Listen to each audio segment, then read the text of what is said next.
오늘 우리에게 주신 하나님의 말씀은 사사기 20장 17절에서부터 28절까지의 말씀입니다. 한번 교독해서 읽도록 하겠습니다. 제가 17절부터 읽겠습니다. 베냐민 자손 외에 이스라엘 사람으로서 칼을 베는 자의 수는 40만 명이니 다 전사라.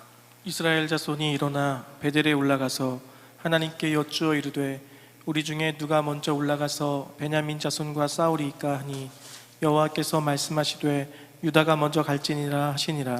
이스라엘 자손이 아침에 일어나 기브아를 대하여 진을 치니라. 이스라엘 사람이 나가 베냐민과 싸우려고 전열을 갖추고 기브아에서 그들과 싸우고자 하매 베냐민 자손이 기브아에서 나와서 당일에 이스라엘 사람 2만 2천 명을 땅에 엎드려 드렸으나 이스라엘 사람들이 스스로 용기를 내어 첫날 전열을 갖추었던 곳에서 다시 전열을 갖추니라. 이스라엘 자손이 올라가 여호와 앞에서 저물도록 울며 여호와께 여쭈어 이르되 내가 다시 나아가서 내 형제 베냐민 자손과 싸우리이까 하니 여호와께서 말씀하시되 올라가서 치라 하시니라. 그 이튿날에 이스라엘 자손이 베냐민 자손을 치러 나아가매 베냐민도 그 이튿날에 기브아에서 그들을 치러 나와서 다시 이스라엘 자손 18,000명을 땅에 엎드려 드렸으니 다 칼을 빼는 자였더라.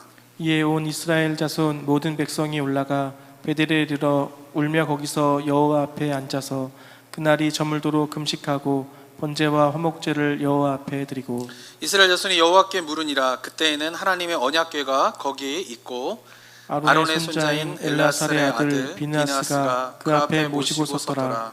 이스라엘 자손들이 여쭈기를 우리가 다시 나아가 내 형제 베냐민 자손과 싸우리까 말리까 하니 여호와께서 이르시되 올라가라. 내일은 내가 그를 내 손에 넘겨주리라 하시는지라.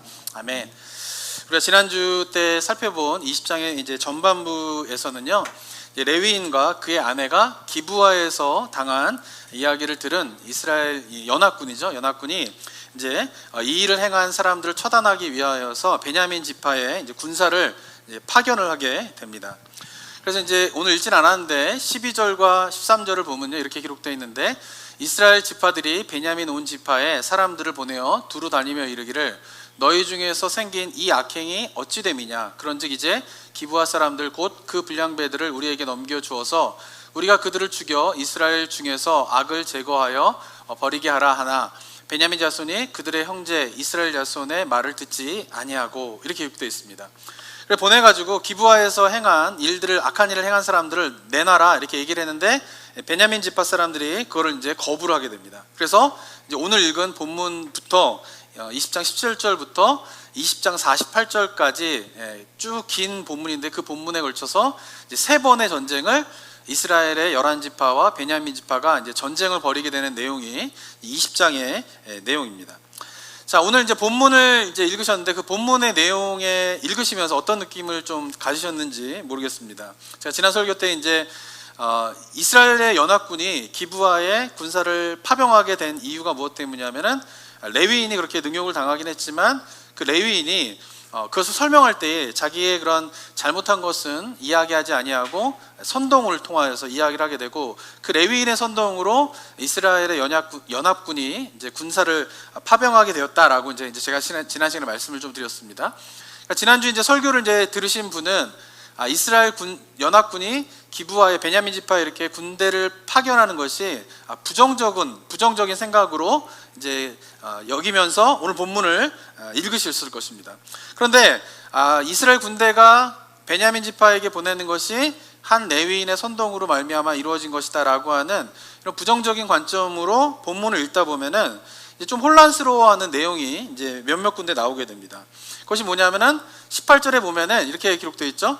이스라엘 자손이 일어나 베델에 올라가서 하나님께 여쭈어 이르되 우리 중에 누가 먼저 올라가서 베냐민 자손과 싸우리까라고 이스라엘 연합군이 전쟁에 앞서서 하나님께 묻게 됩니다. 근데 하나님께서 어떻게 대답하시냐면은 여호와께서 말씀하시되 유다가 먼저 갈지니라 라고 말씀을 해주십니다. 그러니까 가라고 말씀을 하시는 거예요. 그러니까 한 레위인의 선동으로 말미암아 시작된 민족 간의 전쟁이다라고 하면은 왜 하나님이 이스라엘 군대에게 가라고 명령을 하시는지 좀 의아한 것이죠. 그러니까 만약에 하나님께서 가라고 명령을 하셨다라고 하면은 이것은 하나님께서 이제 전쟁을 승인한 것처럼 보여지는데 만약에 하나님께서 이 전쟁을 승인한 것이다라고 하면 왜 하나님은 민족 간에 벌어지고 있는 이 전쟁을 용인하시고 승인하시는가에 대한 그런 의아심이 생기는 내용이다라고 볼 수가 있는 것이죠. 자, 저는요 오늘 본문을 통하여서 우리가 한번 묵상하기 원하는 것은 뭐냐면은 우리가 하나님의 뜻이 무엇이고 그리고 그 하나님의 뜻이 어떻게 드러나며 그 뜻을 어떻게 우리가 분별해야 하는가에 대해서 좋은 예를 보여주는 본문이 오늘 본문이다라고 생각을 합니다. 제가 지난 설교 때 말씀드렸지만요, 우리가 신앙생활을 하면서 좀 주의하셔야 될 것이 있는데 그것은 뭐냐면요, 하나님의 뜻에 대해서 그리고 지금 우리가 벌어지고 있는 여러 가지 상황들에 대해서 단순 이분법적인 논리로 상황을 분별하고 판단하는 것에 대해서 제가 지난 시간에 그런 부분이 문제가 있고 위험하다라고 말씀을 드렸습니다. 지난주에는 제가 이제 대면 예배에 관한 예를 들어서 말씀을 드렸는데요. 지금도 이제 대면 예배를 드려야 되냐 말아야 되냐에 대한 이제 여러 가지 논의가 뭐 미국뿐만 아니라 한국 이렇게 여러 가지 벌어지고 있는데, 제가 말씀드린 것처럼 대면 예배를 해야 된다라고 생각하시는 분들은, 왜냐하면 이것은 기독교 신앙에서 너무나 중요한 생명과 같은 것이기 때문에 해야 됩니다라고 하는 논리는 내세우지만, 그러나 또한 성경에서 이야기하고 있는 생명 존중과 공공의 선에 대한 거는 충분하게 고려하지 않은 채 그냥 그 한 가지에 이제 꽂혀가지고 대면 예배를 해야 합니다 이렇게 주장하는 경우가 많이 있고요. 또 대면 예배는 지금 공공의 선의 입장에서 볼 때는 지금은 위험합니다 라고 생각하시고 말씀하시는 분들도 그 측면에 대해서 공공의 선을 위하여서 우리가 절제해야 됩니다 라고 하는 측면은 그것에는 꽂혀 있지만, 그러나 그것으로 인하여서 또 생각해야 할 신앙의 우리의 그런 본질적인 의미와 교회의 것들과 이런 부분에 대해서는 또 충분하게 생각하지 못하는 가운데에 대면 예배 하지 말아야 됩니다 라고 이야기하고 있다라고 하는 것이죠. 그러니까 대면 예배를 하자라고 하는 쪽이나 하지 말자라고 하는 쪽이나 지금 벌어지고 있는 현상은 뭐냐면은, 성경에서 이야기하고 있는 여러 가지의 가르침을 충분하게 고려하고, 그리고 우리가 지금 미국이든 한국이든 처해져 있는 상황을 충분하게 고려한 가운데에서 충분한 설명을 가지고 우리는 대면 예배를 합니다 라든가, 또는 충분한 설명을 가지고 우리는 대면 예배를 하지 않습니다 이렇게 나와야 되는데, 지금은 충분한 고민과 설명 없이 대면 예배를 해야 됩니다 안 해야 됩니다 라고 하는 단순한 해야 된다 안 해야 된다라고 하는 그 이분법적인 논리로만 지금 접근하고 있는 것이 문제이다라고 말씀을 드렸습니다. 자, 이러한 단순 이분법적인 논리로요 성경을 보는 경우가 많이 있습니다. 오늘 읽은 본문도요 단순 이분법적인 논리로 오늘 본문을 해석하면요 이렇게 해석할 수 있어요. 이스라엘 백성들이 전쟁에 앞서가지고 여호와 하나님께 묻습니다. 근데 여호와 하나님이 뭐라 그러세요? 전쟁하지 말아라 이렇게 안 하시고 가라, 그것도 유다부터 가라 라고 말씀하십니다. 어떻게 보면은 이제 설교를 다 들으셔야 되지만은 이 장면만 딱 보면은 이 전쟁을 하나님께서 승인하시는 전쟁 같아요. 그렇다면 이 전쟁은 어떤 전쟁입니까? 여호와께서 승인한 거룩한 전쟁이 되는 것입니다. 그리고 어떻게 해요? 이 전쟁을 하나님께서 승인하셨기 때문에 그로 인하여서, 전쟁으로 인하여서 이제 20장에 보면은 이스라엘 민족들이 끔찍한 서로 죽고 죽이는 그런 살육의 대현장이 벌어지게 되는데, 그 끔찍한 일들이 바로 하나님께서 내리는 심판이다라고 볼 수가 있는 것이죠. 그리고 이스라엘 연합군은, 제가 말씀드린 이스라엘 연합군은 전쟁하기에 앞서서 여호와께 묻고 여호와께서 가라고 말씀하셨기 때문에 이 연합군은 하나님의 심판의 도구로서 그 일을 한 것이고, 그리고 그 대상인 베냐민 지파는 그들의 잘못에 대한 하나님의 심판을 받게 되는 것이다 라고 볼 수가 있는 것입니다. 그리고는 제가 지난 시간에 말씀드렸는데 이 레위인에 대한 평가도 달라지게 되는 것이죠. 이것이 하나님이 승인한 하나님의 거룩한 전쟁이다 라고 하면은 그 전쟁을 시발점이 된 레위인은, 제가 지난주에는 이스라엘 백성들을 선동한 사람이다 라고 해석을 했지만, 그게 아니라 어떤 사람이 되는 거예요?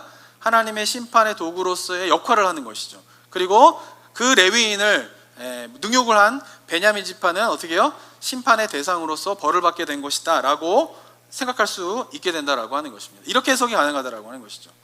그리고 또 하나 해석이 가능한 것이 있는데, 그것은 뭐냐 하면은, 3번을 이제 읽어보셨지만 3번을 기도해서 결국 승리하게 됩니다. 근데 이거를 보면서 우리가 끝까지 기도하면 응답받는다 라고 하는 논리로 단순하게 이 본문을 해석하게 되면요, 또 어떤 해석이 가능하냐 하면요, 첫 번째로 하나님께 물었을 때에 유다가 먼저 올라가라 하나님께서 말씀하셨는데 이스라엘 11지파가 베냐민 지파에게 지게 됩니다. 22,000명이 죽게 돼요. 그래서 이스라엘 백성들은 거기서 멈추지 않고 또 전열을 가다듬고 하나님께 또 기도합니다. 그래서 하나님께 또 묻습니다. 어떻게 해야 됩니까? 다시 전쟁을 해야 됩니까? 다시 베냐민 지파 싸우러 할까요? 했을 때 하나님께서 가라 또 말씀하세요. 근데 두 번째도 어떻게 되냐면은 18,000명이나 되는 사람이 죽고 베냐민 지파가 또 승리하게 됩니다. 근데 거기서 멈추지 않고 이스라엘에는 11지파 사람들이 울면서 금식하면서 하나님 앞에 또 묻습니다. 그러자 하나님께서 승리의 약속을 주시면서 가라라고 또 말씀하게 되고, 그로 인하여서 베냐민 지파를 승리하게 되는 일들을 이스라엘 11지파가 이제 경험을 하게 됩니다. 자, 이 내용을 보면은 우리가 끝까지 기도하면 응답받는다라고 하는 논리로 이 본문을 단순하게 해석하게 되면은 우리가 얻게 되는 교훈은 뭡니까? 실패하더라도 어떻게 해요? 끝까지 기도하라는 거예요. 그럼 결국 응답 받을 때까지 지치지 않고 우리가 열심히 기도하면은 결국 응답받게 됩니다. 라는 식으로 오늘 본문을 해석할 수 있다라고 하는 것입니다. 사랑하는 성도 여러분, 얼마나 단순한 논리로 본문을 해석한 내용입니까? 근데 놀라운 사실은 뭐냐면은 이 20장의 본문을 이렇게 이해하고 해석하는 경우가 많이 있다라고 하는 것이에요.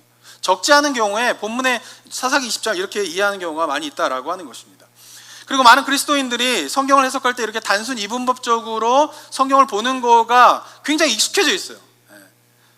그래서 사회적 현상을 볼 때에도 그런 방식으로 이해하는 경우가 많이 있다라고 하는 것이죠. 예를 들면은 다른 종교를 대하는 것을 보면요, 기독교인들이 어떻게 많은 다른 종교도 어떻게 대하고 있습니까? 저는 예수 그리스도 안에만 구원이 있다라고 믿는 목사입니다. 저의 신앙의 고백은 아마 대부분의 개신교 그리스도인들이 갖고 있는 신앙의 고백일 거예요. 그래서 뭐냐면은 기독교에만 복음이 있고 기독교에만 구원이 있고 다른 종교에는 구원이 없다라고 하는 것이 모든 대부분의 개신교의 그리스도인들이 갖고 있는 신앙의 고백일 것입니다. 이건 틀리지 않습니다. 저는 불교의 구원이 없다라고 믿는 사람입니다. 이것은 맞는 말이죠. 다 그렇게 이해하실 것입니다. 자, 그런데 예수 그리스도에게만 구원이 있다, 개신교에만, 기독교에만 구원이 있다라고 하는 것은 틀리지 않은 말이지만, 그러나 이것이 어떻게 해요? 단순 이분법적인 논리로 작용할 때가 많이 있다라고 하는 것이에요. 불교의 구원이 없다? 맞는 말입니다. 그런데 많은 그리스도인들이 어떻게 생각합니까? 그렇기 때문에 불교에서 하는 말은 다 틀렸다, 불교에서 하는 말은 다 잘못됐다라는 식으로 빠지는 경우가 많이 있다라고 하는 것이죠. 그러나 제가 예전에 설교 때 말씀드렸지만은 인류의 역사 속에서 수백 년 또는 수천 년 동안 존재해 오고 있는 종교라고 하는 것, 불교를 비롯해 유교라든가 심지어는 이슬람이라든가 그런 수백 년 또는 수천 년의 역사를 가지고 있는 고등 종교, 하등 종교 말고 인류 역사 속에서 그냥 쉽게 사라져버린 거 말고 오랜 세월 동안 인류가 지켜온 종교라고 하는 곳에서는 인류의 지혜가 담긴 문화 체계로서의 가치가 있다라고 하는 것을 아셔야 돼요. 그렇기 때문에 불교에서 이야기하는 것이 10가지를 이야기하고 있다라고 하면 그 가운데에서 그들에게는 구원이 없다라고 하는 한두 가지 사실로 말미암아 그들이 이야기하고 있는 한두 가지가 그들이 틀렸지만 그들이 이야기하고 있는 8, 9가지의 옳은 이야기까지, 인간이 살아갈 때 필요한 지혜라든가 인간이 살아갈 때 도덕적으로 좋은 이야기라든가 이런 모든 것까지 다 잘못됐고 틀렸다라고 생각하면 그것은 잘못됐다라고 하는 것입니다. 제 말이 무슨 말인지 이해가 되시나요? 근데 많은 경우가 단순 논리로 성경을 보고 단순 논리로 사회적 현상들을 이해하는 경우가 너무 많이 있다라고 하는 것이죠. 그래서 다른 종교에 대할 때는 그들이 구원이 없기 때문에 그들이 말하는 걸 모두 다 틀렸어 라고 싸잡아서 다 잘못됐다고 이야기하는 거예요. 근데 제가 어렸을 때 그렇게 교육을 받았어요. 그래서 얼마 전에도 법당에 가가지고 막 라카칠로 막 불상들을 막 색깔칠하는 그리스도인들이 나타나지 않습니까? 그게 왜 그래요? 단순 이분법적인 논리로 불교를 생각하기 때문에 그렇다라고 하는 것이에요. 근데 제가 어렸을 때에도 저도 그렇게 외웠어요. 불교에서 말하는 건 듣고 보지도 말고 아예 가지도 말라 막 그래가지고 저도 어렸을 때 제가 부끄러운 고백이지만 중학교를 이럴 때 신앙이 열심히, 제가 중학교 때 이제 구원의 확신을 갖고 얼마나 열심히 있습니까? 그럼 저희 동네에 이제 약수터가 있는데 약수터 주변에 그 절이 있는데 그 절 주변을 돌면서 제가 찬양하면서 막 찬양하면서 막 그 법당에서 지금 그 법당에서 하는 게 뭐죠 이거? 이렇게 목탁 두들기면서 막 스님들이 하고 있는데 그 주변을 제가 중학교 때 막 친구들하고 돌면서 막 찬양 부르면서 막 사단아 물러가라 막 이런 일을 제가 했단 말이에요. 그러니까 저 같은 사람들의, 전 어렸을 때부터 신앙교육을 잘 그냥 착실하게 받은 사람들인데 그런 많은 경우가 어떻다라는 거예요. 그냥 그들은 구원이 없기 때문에 그들이 말하는 건 모두가 틀렸어 라고 하는 논리로 그들을 무시하고, 그래서 그들에 대해서는 존중을 하지 않는 경우가 많이 있다라고 하는 것이죠. 근데 반대급부로 이러한 생각을 갖고 계신 분들이 또 교회에서는 어떤 식의 또 생각을 하게 되냐면은, 목사님이나 교회가 예수님에게만 구원이 있습니다, 예수님만이 복음입니다 라고 가르치는 분인데, 이분이 또는 이 교회가 8, 9가지는 윤리적으로 도덕적으로 문제가 있어요. 이런 일이 일어나면 안 되는데, 교회에서 원래 정말 예수 그리스도에게만 구원이 있습니다, 예수 그리스도만이 참 복음입니다 라고 하면 어떻게 그런 교회가, 그런 목사가 도덕적이고 윤리적으로 잘못된 일을 행할 수 있습니까? 이게 일어날 수 없는 일이잖아요. 그런데 지금 일어나고 있잖아요. 그러면 이거에 대해서 어떻게 반응하느냐? 교회가 하는 예수 그리스도만 구원이 있습니다 라고 말하는 것이 옳기 때문에 교회가 행하고 있는, 목사가 행하고 있는 8, 9가지를 다 옹호하는 쪽으로 가고 있다고 하는 것이죠. 그러니까 극단으로 가는 거죠. 한두 가지의 사실에 꽂혀서 나머지의 옳고 그름을 다 판단하지 않고 그냥 무시해버리거나 무조건 옹호하거나 하는 식으로 흘러가고 있는 모습들이 지금 우리 가운데 벌어지고 있는 일이다라고 하는 것입니다. 사랑하는 성도들, 이것이 단순 이분법적인 논리다라고 하는 것이죠. 그리고 이러한 논리로 성경을 보는 경우가 많이 있고, 특별히 오늘 본문은 굉장히 심오하게 좀 여러 측면에 대한 것들을 이해해야 되는데, 그게 아니라 그냥 단순 이분법적으로 보게 되면, 하나님께 기도했더니 하나님이 가라고 하셨어, 그럼 하나님께서 승인하신 전쟁이야, 하나님께서 승인하신 전쟁이니까 이 전쟁은 거룩한 전쟁이고 이스라엘 백성들은 11지파는 맞는 것이고 그 상대방인 베냐민 지파는 잘못된 것이고, 그리고 이 전쟁은 레위인이 선동한 것이 아니라 레위인이 하나님의 뜻을 수행하기 위해서 올바른 가치 판단을, 심판자로서 역할을 잘한 것이야 라고 생각할 수 있다라고 하는 것이죠. 그리고 첫 번째, 두 번째는 실패했지만 지치지 않고 우리가 끝까지 기도하면은 결국에는 하나님께서 기도에 응답해 주실 거야 라고 하는 논리로 이 본문을 이해하는 경우가 많이 있다라고 하는 것이죠. 그러나 사랑하는 성도 여러분, 성경은요 이렇게 단순 논리, 이분법적인 논리로 쓰여진 책이 결코 아니다라고 하는 것이에요. 그리고 하나님께서 일하시는 것도 이렇게 단순 이분법적인 논리로 하나님께서 행하시는 분이 아니다라고 하는 것을 우리가 깨닫고 발견해야 된다라고 하는 것입니다. 자, 그렇다면 오늘 본문을 어떻게 해석해야 하는가? 우리가 첫 번째로 기억해야 할 것은 뭐냐면요, 이 전쟁은요 하나님께서 원하시는 전쟁이 결코 아니다라고 하는 것을 기억해야 합니다.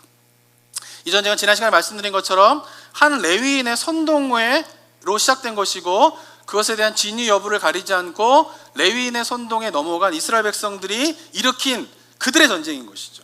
그리고 이 전쟁으로 말미암아 좀 전에 말씀드린 것처럼 민족 간의 싸움으로 많은 사람들이 죽게 되는데, 그 고통이 일어나게 된 것은 바로 그들 스스로가 일으킨 전쟁으로 말미암아 당하게 된 고통이다라고 봐야 합니다. 자, 그렇다면 우리가 풀어야 할 숙제는 뭐냐면, 그들의 잘못으로 일어난 전쟁인데 하나님께서 왜 막지 않으셨는가 하는 것이죠. 그리고 왜 이스라엘 백성들은 하나님께 물었을 때에 올라가라 라고 말씀하셨는가 라고, 그 부분에 대해서 우리가 생각을 해봐야 되는 것이에요. 결론적으로 이야기한다라고 하면 하나님께서 그들에게 가라 라고 말씀하신 이유는 무엇 때문이냐면 바로 그들의 죄를 깨닫게 하기 위하여서 하나님께서 그렇게 응답하신 것이다 라는 결론을 낼 수가 있습니다. 자신들의 잘못으로 시작된 전쟁이지만 하나님은요 그들의 잘못으로 시작된 전쟁 속에서도 하나님의 뜻을 그들에게 보여주기 원하셨던 것이에요.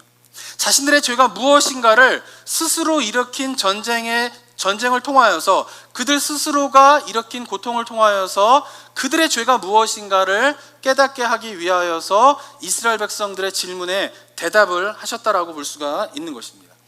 사사기의 저자는요 이 부분에 대해서 20장에서 나와 있는 이 전쟁의 속성이 하나님께서 원하시는 전쟁이 아니다 라고 하는 것을 보여주기 위하여서 문학적인 표현을 통하여서 이 부분을 이야기하고 있습니다. 제가 말씀드렸지만 사사기는 1장과 2장이 서론이고요, 3장에서부터 16장까지가 본론에 해당되는 12명의 사사가 나오게 되고 17장부터 21장까지가 결론에 해당됩니다. 그런데 1, 2장 서론과 17장, 21장이 굉장히 유사한 사건들을 서로 수미상관법이라고 그러죠. 앞과 뒤에 비슷한 내용을 배치를 하게 됩니다. 그리고는 그 비슷한 내용을 배치하는 수미상관법을 통하여서 서로 완전히 대조되는 전쟁을 설명하고 있습니다. 한번 보시면요, 사사기 1장 1절을 본문에 한번 읽어볼까요? 1장 1절 한번 읽겠습니다. 시작. 여호수아가 죽은 후에 이스라엘 자손이 여호와께 여쭈어 이르되 우리 가운데 누가 먼저 올라가서 가나안 족속과 싸우리이까? 여호와께서 이르시되 유다가 올라갈지니라. 보라, 내가 이 땅을 그의 손에 넘겨 주었노라 하시니라. 네, 사사기의 시작이 어떻게 되냐면요, 이스라엘 백성들이 가나안 땅을 정복하기 위해서 하나님께 묻는 장면으로 시작합니다. 질문이 뭡니까? 우리 가운데 누가 먼저 올라가서 가나안 족속과 싸우리이까? 하나님의 대답은 뭡니까? 유다가 올라갈지니라. 20장에서 똑같은 질문을 이스라엘 백성들이 합니다. 읽었지만 18절에 어떻게 이야기합니까? 이스라엘 자손이 일어나 베델에 올라가서 하나님께 여쭈어 이르되 우리 중에 누가 먼저 올라가서, 똑같죠? 대상만 달라졌죠. 가나안 백성과 싸우리까가 1장의 질문이었다면 20장에서의 질문은 뭡니까? 가나안 족속이 아닌 같은 지파 민족인 베냐민 자손과 싸우리까라고 물어보게 됩니다. 그리고 여호와께서 1장과 똑같은 대답을 하십니다. 유다가 먼저 올라갈지니라. 자, 1장과 20장에 똑같은 내용을 수미상관법으로 배치를 하고 있지만 이 둘은 완전히 비슷한 질문과 비슷한 대답이지만 다른 의도를 가지고 있는 것입니다. 말씀드린 것처럼 1장에서는 가나안 지파를 향하여서 나아가는 것이지만 20장에서는 베냐민 지파를 향해서 나아가고 있는 것이에요. 그리고 또 하나 차이점이, 중요한 차이점이 있는데 그것은 뭐냐면은 1장 1절에서는 여호수아가 죽은 후에 이스라엘 자손이 누구에게 묻습니까? 여호와께 여쭙다라고 우리나라 말 성경이 번역되고 있습니다. 근데 20장 18절에서는 이스라엘 자손이 일어나 베델에 올라가서 누구께 여쭙습니까? 하나님께 여쭈었다라고 되어 있어요. 똑같은 표현 아니냐라고 생각할 수 있는 전혀 다른 표현입니다. 왜 1장 1절은 여호와께 여쭙고 이렇게 번역을 했고 20장 18절에서는 하나님께 여쭈어라고 번역을 했냐 하면 히브리 말이 다르기 때문에 그래요. 1장 1절에서는 여호와께라고 하는 것이 우리가 일반적으로 아는 야훼라고 하는 히브리어 단어를 사용했고요. 20장 18절에서는 하나님께 여쭈어라고 하는 곳에서는 엘로힘이라고 하는 단어를 사용했습니다. 하나님의 이름은 야훼 또는 엘로힘 이렇게 사용되어지는데 이 야훼가 갖고 있는 하나님의 이름의 특징은 뭐냐면은 언약적인 관계 속에서의 하나님을 의미할 때 야훼라고 써요. 이스라엘 백성들과 하나님과 언약을 맺으실 때 그 언약을 맺는 하나님에 대한 표현은 언제나 야훼예요. 야훼, 여호와라고 하는 것이죠. 그런데 1장 1절에서는 이스라엘 백성들이 야훼에게 여쭈었다라는 거예요. 그 말은 무슨 말이냐면 이스라엘 백성도 하나님과의 언약적인 관계 속에서 질문을 하는 것이에요. 그럼 이렇게 이스라엘 백성들이 이 언약적인 관계 속에서 질문을 할 때에 하나님은 야훼 하나님은 어떻게 해요? 그들의 말에 어떻게 해요? 응답하셔야 돼요. 그들을 보호해 주셔야 돼요. 이것이 언약의 관계인 것이에요. 그런데 20장 18절에서는 그들이 야훼에게 여쭈었다라고 표현하지 않고 엘로힘에게 여쭈었다라고 이야기하는 이유는 무엇 때문이냐면 사사기 시대 속에서, 사사기의 책 속에서 하나님과 이스라엘 백성들 간의 언약적인 관계가 완전히 다 깨어져 버렸기 때문에 그렇다라고 하는 것이에요. 그래서 20장에서는 야훼가 아닌 엘로힘에게 여쭙다라고 저자는 의도적으로 다른 하나님의 이름을 기록하면서 1장과 20장을 대조시키면서 이것이 비슷한 질문인 것 같지만 그러나 전혀 다른 의도가 있고, 그리고 하나님께서 1장에서는 그들의 전쟁에 승인을 하셨지만 20장에서는 그들의 전쟁을 승인한 것이 아니다라고 하는 것을 이 문학적인 장치를 통해서 보여주고 있다라고 하는 것입니다. 뿐만 아니라 좀 전에 살펴본 20장 18절에서 이스라엘의 질문을 보면 그들의 질문이 잘못됐다라고 하는 것을 알 수가 있습니다. 20장 18절에서 누가 먼저 올라가서 베냐민 자손과 싸우리이까? 만약에 베냐민 지파와 싸우러 갈 때에 이 전쟁에 대해서 하나님의 뜻을 묻는 것이 이스라엘 백성들의 목적이었다라고 하면 질문이 누가 먼저 올라가서 베냐민 자손과 싸우리까가 되면 안 됩니다. 만약에 하나님의 뜻을 묻는 거라면 어떻게 질문해야 됩니까? 이 전쟁을 우리가 해야 합니까? 말아야 합니까? 라고 물어봐야 되는 것이죠. 그런데 이스라엘 백성들은 어떻습니까? 베냐민 지파, 자기의 지파, 가나안 족속도 아닌 자기의 같은 민족인 베냐민 지파와 전쟁을 하는 것은 이미 그들의 결정을 해놓고 그 다음에 물어보는 게 뭐예요? 하나님, 누가 먼저 올라가서 베냐민 지파일까 싸우리일까? 라고 물어보는 거죠. 왜 물어볼까요? 하나님의 뜻을 묻는 게 아니에요. 이 전쟁을 해야 됩니까? 말아야 됩니까? 뜻을 묻는 게 아니라 이미 그것은 뭐야? 그들이 정해놓고 이 전쟁을 할 때에 하나님이 도와주십시오라고 하는 의미 속에서 이 질문을 하는 것이죠. 누가 먼저 올라가서 베냐민 지파와 싸워야지 승리하게 됩니까? 라고 물어보는 것이죠. 누가 먼저 올라가서 베냐민 지파와 싸워야지 하나님께서 도우실 것입니까? 라고 물어보는 것이죠. 그들은 하나님의 뜻을 묻는 것이 아니라 어떻게 해요? 하나님의 도움을 구하는 기도를 하고 있다라고 하는 것입니다. 그리고 하나님께서 18절에 어떻게 대답하십니까? 여호와께서 말씀하시되 유다가 먼저 갈지니라. 1장 1절에서는요 내가 너희와 함께 하겠다라고 이야기해요. 그러나 20장 18절에서는 유다가 먼저 갈지니라 라고 대답하고는 승리의 약속을 해주지 않으시게 됩니다.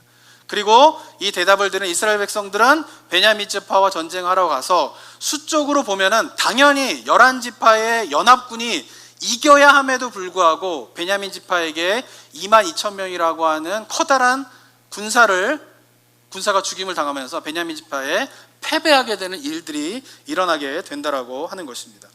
사랑하는 성도 여러분, 왜 하나님이 유다가 먼저 갈지니라 하면서 승리의 약속을 해주지 않으십니까? 그것은 그들은 하나님의 뜻을 묻지 않고 하나님의 도움을 구하는 기도를 드렸지만 하나님의 대답 속에 담겨져 있는 의미는 뭐냐면 내가 너희를 돕지 않겠다라고 하는 것이에요. 그 말은 무슨 말이냐면 이 전쟁에 대한 대답을 하시지만은 그러나 이 전쟁을 하나님께서 승인하시는 것은 아니다라고 하는 것입니다. 하나님이 유다가 먼저 올라가라 라고 대답한 이유는 간단합니다. 왜냐하면은 이 사건이 일어나게 된 레위인, 그 레위인이 능욕을 당하게 되는데 그 레위인이 바로 유다 지파 베들레헴 출신이기 때문에 그런 것입니다. 그래서 그 희생을 당한 그 레위인에 대한 책임을 먼저 누가 지라는 거예요? 유다 지파가 지라는 거예요. 왜? 너희 지파 사람이니까. 유다 지파의 베들레헴 출신은 그 사람이 당한 일에 대해서 유다 너희가 먼저 올라갈지니라 라고 하나님께서 대답을 하시는 것이지 이 전쟁을 승인한 것은 아니다라고 하는 것입니다.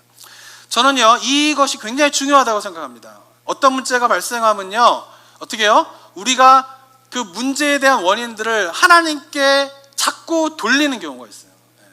그러니까 하나님께서 저렇게 대답하셨잖아요. 그럼 어떻게 생각하는 거예요? 이건 하나님께서 원하시는 전쟁인데 왜 우리가 패배합니까? 아마 이스라엘 백성들은 이렇게 생각했을 것이에요. 그런데 하나님께서 대답하셨는데 실패하셨다라는 거예요. 대답하셨는데 그 전쟁을 하나님께서 승인하고 계시지 않는다라고 하는 것입니다. 저는 요즘에 본문에서 일어나고 있는 전쟁 또는 요즘에 우리가 겪고 있는 이런 전염병이 생기게 되면은 많은 사람들이 어떻게 마음속에 생각을 갖게 됩니까? 그리스도인들은요 하나님께 기도할 때 이렇게 기도합니다. 하나님, 이렇게 전쟁으로 인하여서 이렇게 전염병으로 말미암아 수많은 사람들이 죽고 계신데 왜 하나님 일하지 않으십니까? 이렇게 질문합니다. 또는 어떤 그리스도인들 가운데는요 전염병과 전쟁으로 말미암아 이렇게 수많은 사람이 죽게 된 것은 바로 하나님의 심판이다라고 이야기하곤 합니다. 그리고 비그리스도인들 가운데는요, 넌크리스천들 가운데는요, 만약에 하나님이 살아계신다라고 하면 전쟁과 전염병으로 말미암아 이렇게 많은 사람이 죽을 수 없다. 이렇게 많은 사람들이 전쟁에서 죽고 전염병으로 말미암아 죽는 이유는 무엇 때문이냐? 바로 하나님이 계시지 않기 때문이다라고 비그리스도인들은 이야기를 하곤 합니다. 근데 이 내용들을 보면요, 가만히 보면요, 비그리스도인들이든 그리스도인들은 어떤 문제가 생기면 그 문제에 대한 모든 원인을 다 누구에게 돌리고 있어요? 하나님에게 돌리고 있다라고 하는 것이에요.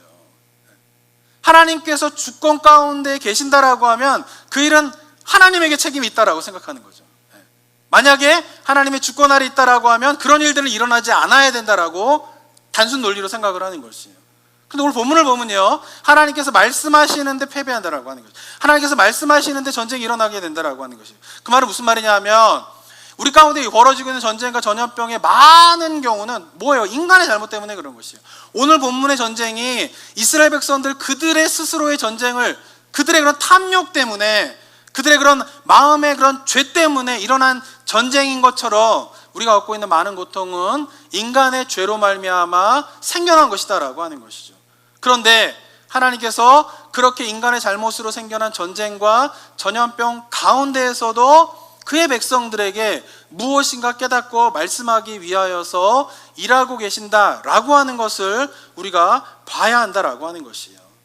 하나님의 인간의 죄로 말미암아 겪게 된 전쟁, 전염병, 그러한 고통의 상황 속에서도 그것이 하나님께서 내리시는 심판도 아니고 하나님께서 일으키신 전쟁도 아니고 고통도 아니지만 그러나 인간의 죄로 말미암아 생겨난 그런 전쟁과 전염병 속에서도 하나님의 뜻을 보여주시고 그 뜻을 이루어가기 원하시는 분이 바로 하나님이시다라고 하는 것이요. 그리고 이것이 뭐예요? 하나님의 주권의 중요한 한 측면이다라고 하는 것이에요.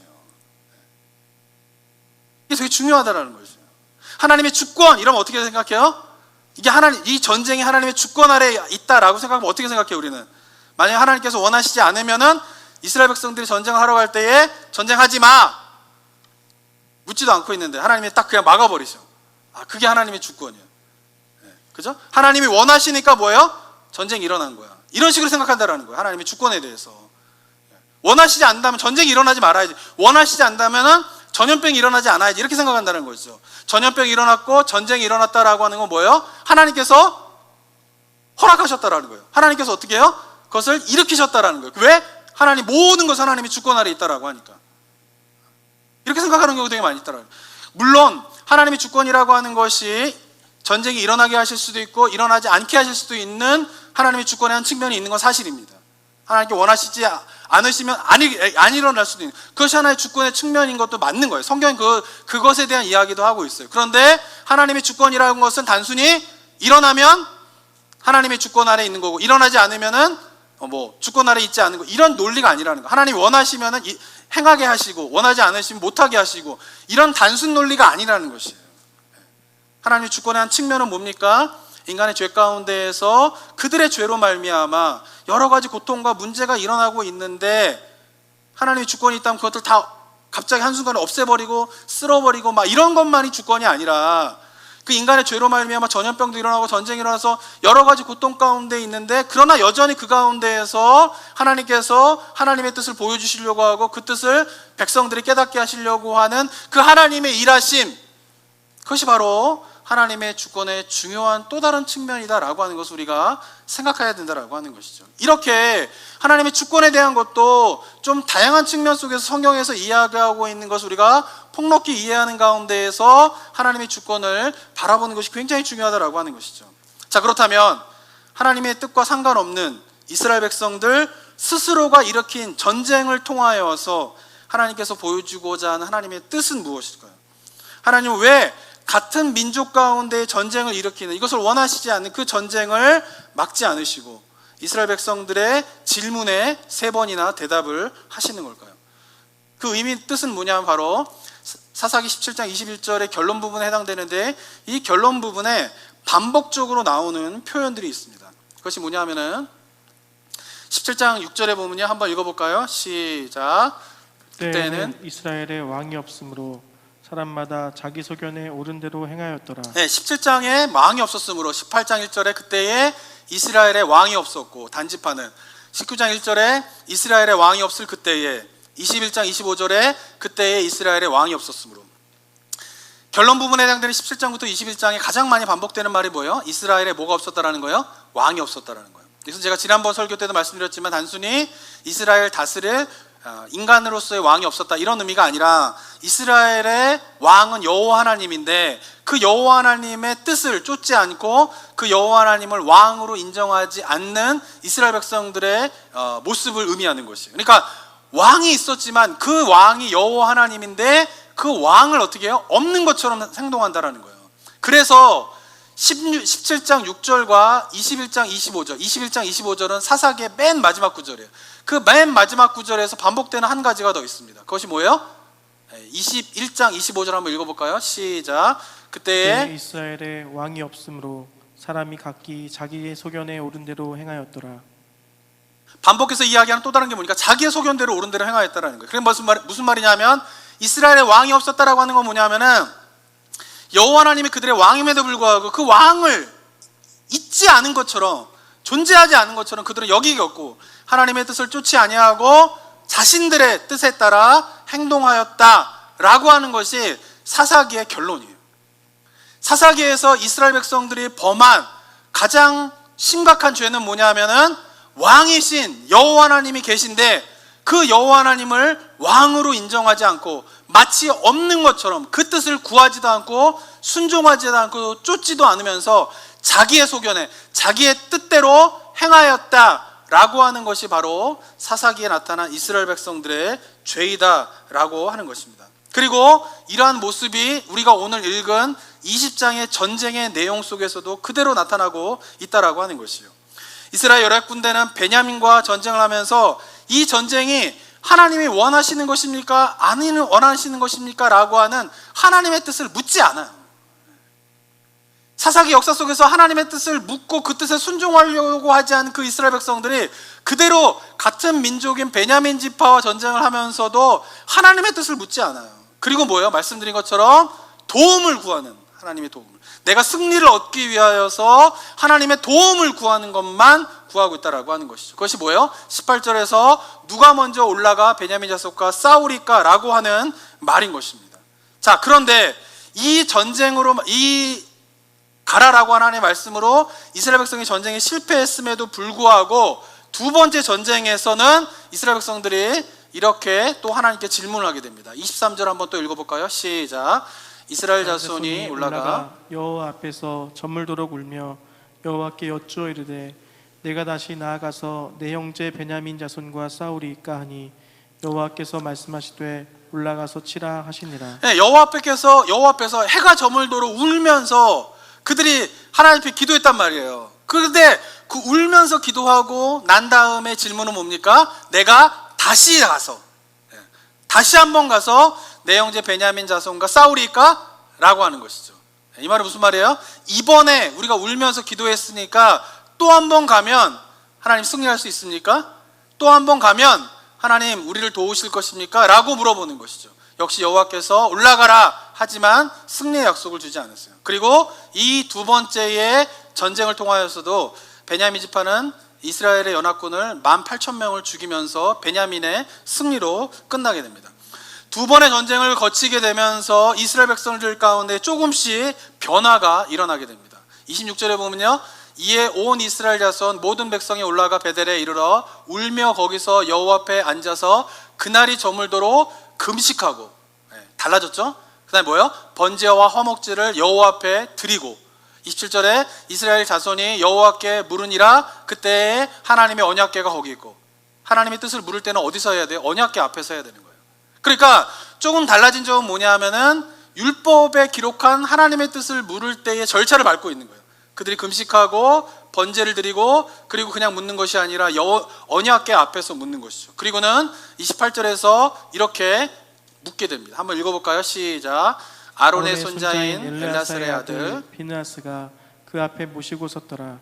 이스라엘 자손들이 여쭈기를 우리가 다시 나아가 내 형제 베냐민 자손과 싸우리까 말리까 하니 여호와께서 이르시되 올라가라 내일은 내가 그를 내 손에 넘겨주리라 하시는지라. 네, 이스라엘 백성들이 율법에 기록된 그 절차를 따라서 그냥 묻지 아니하고 대제사장을 통하여서 언약궤 앞에 서 있는 대제사장을 통하여서 여호와 앞에 묻게 되는데 이번에 어떻게 묻습니까?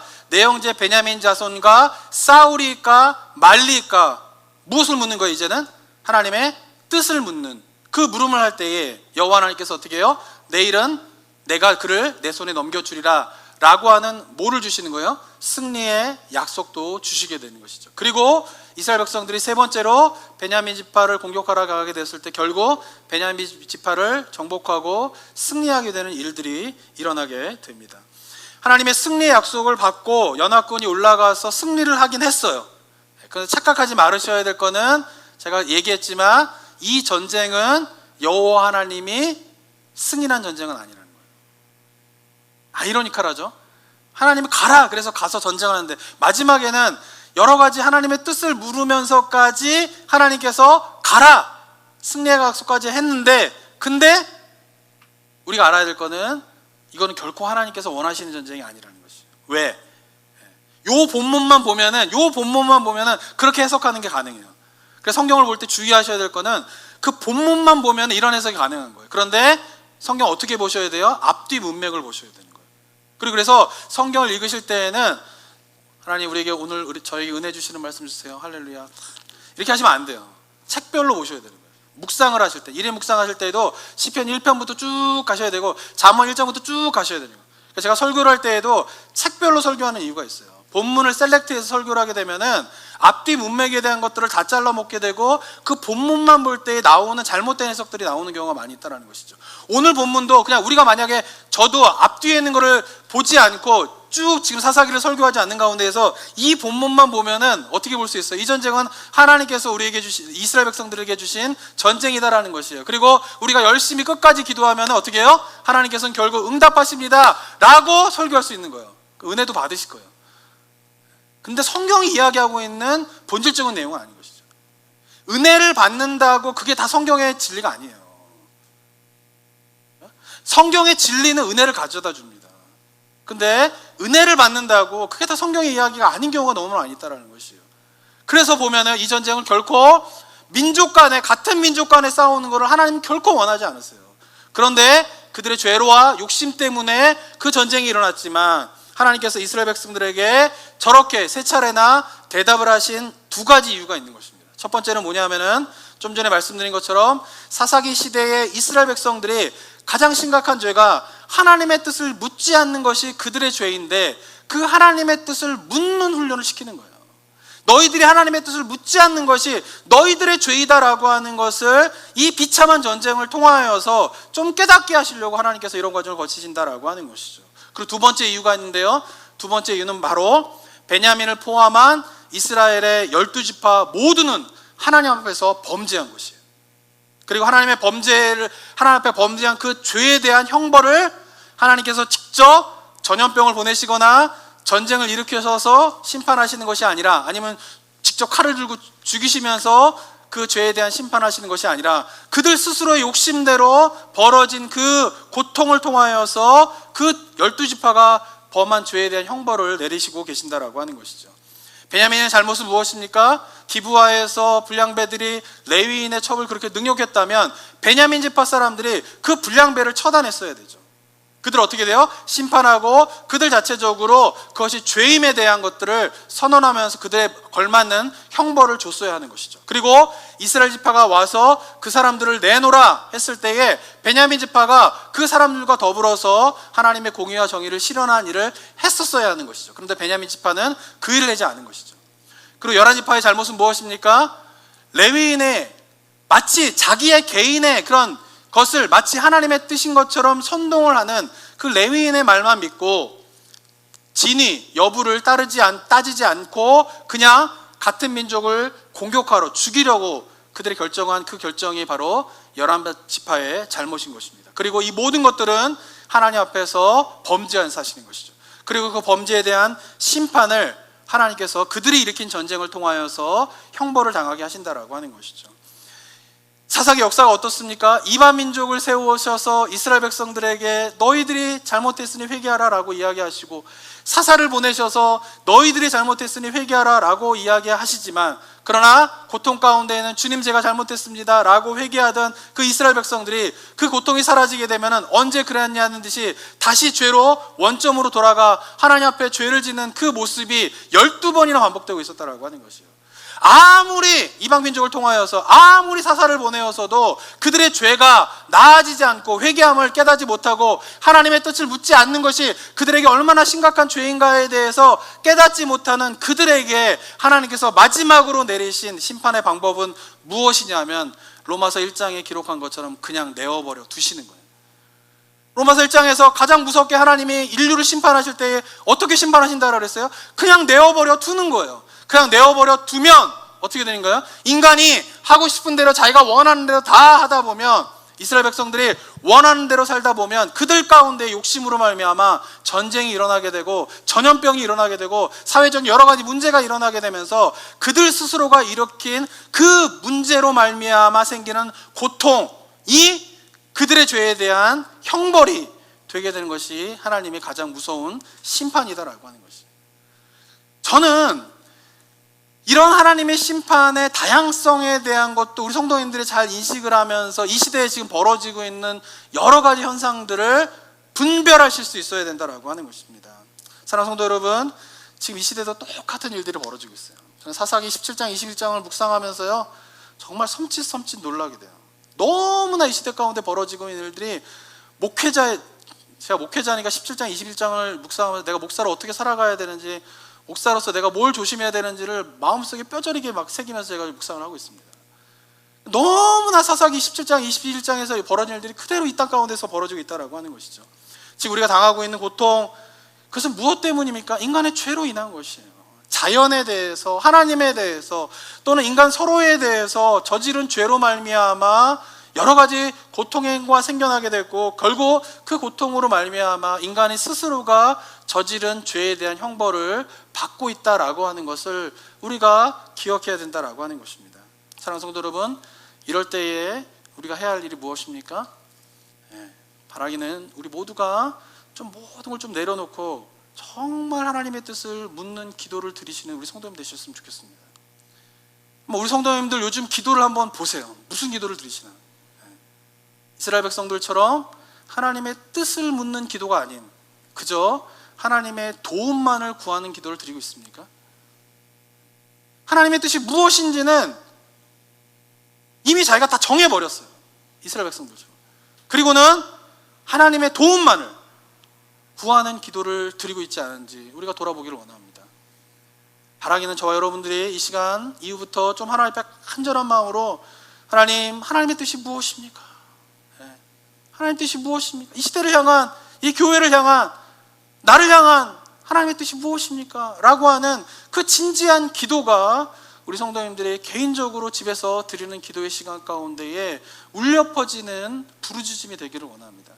그리고 하나님의 뜻을 묻고 구하는 가운데에서 하나님의 뜻이 얼마나 심오한지를, 여러 가지 다양한 상황과 여러 가지 것들을 다 고려하는 가운데에서 얼마나 하나님의 뜻이 심오하고 단순 이분법적인 것이 아니라 흑이냐 백이냐의 문제가 아니라 얼마나 심오하고 깊은지를 깨닫게 되면서 그 하나님의 뜻을 깨닫고 그 하나님의 뜻의 심오함에 우리의 영혼이 적셔지게 되면서 어쩌면 물리적인 환경으로 너무나 힘들고 여러 가지가 미래가 보이지 않는 참혹한 시기를 지금 보내고 있지만 그런 하나님의 그 뜻의 심오함과 깊이가 우리의 영혼을 적시게 되면서 그 속에서 참된 안식과 평강을 누리면서 이 힘든 시간들을 주님의 뜻과 동행하며 묵묵히 견뎌나가지만 그런 억지로가 아니라 하나님의 인도하심을 따라 걸어가게 되는 그러한 은혜가 우리 성도님들 가운데 있게 되기를 주님의 이름으로 축원합니다.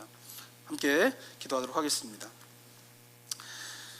사랑과 은혜가 충만하신 하나님 아버지, 저희들의 삶을 돌아봅니다. 하나님의 뜻을 묻는 것이 아니라 열심히 기도하지만 그냥 하나님의 뜻과는 상관없는 하나님의 도움만을 구하는 이스라엘 백성들의 간구가 우리들의 기도의 모습은 아닌지 돌아보게 되기를 원합니다. 우리가 하나님의 뜻을 안다라고 교만하면서 성경을 볼 때에 이 사회에서 벌어지고 있는 일들을 단순히 이분법적인 논리로 판단해버리고 하나님의 뜻을 그렇게 생각해버리는 실수를 범하고 있지 않은지 돌아보기를 원합니다. 이 시간 이후부터 우리가 은밀한 가운데에 주님의 뜻을 구하기 원합니다. 주여 우리에게 말씀하여 주시옵소서. 그리고 그 뜻의 심오함과 깊이 가운데에 우리가 묵묵히 우리의 영혼이 잠식되어지게 되면서 물리적인 환경은 어렵고 힘들지만 그 주님의 뜻으로 인한 평강과 안식을 누리는 우리 성도님들 될 수 있도록 주님 도와 주시옵소서. 은혜 감사드리며 예수 그리스도의 이름으로 기도드립니다. 아멘.